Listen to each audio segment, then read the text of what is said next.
Dan kita ni sekarang berada di Pelabuhan Penyengat.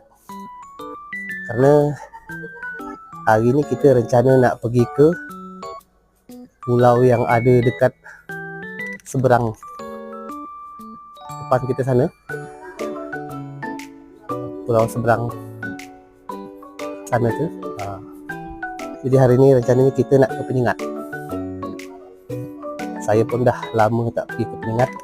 Jadi macam mana Penyengat sekarang saya pun tak tahu.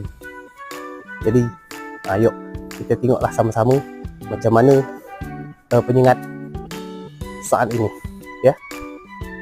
Nanti kita Penyengat pakai ini bot-bot macam gini untuk nyebrang ke Pulau Penyengat. Awal pula bot dia merah, ada belang-belang macam pelangi.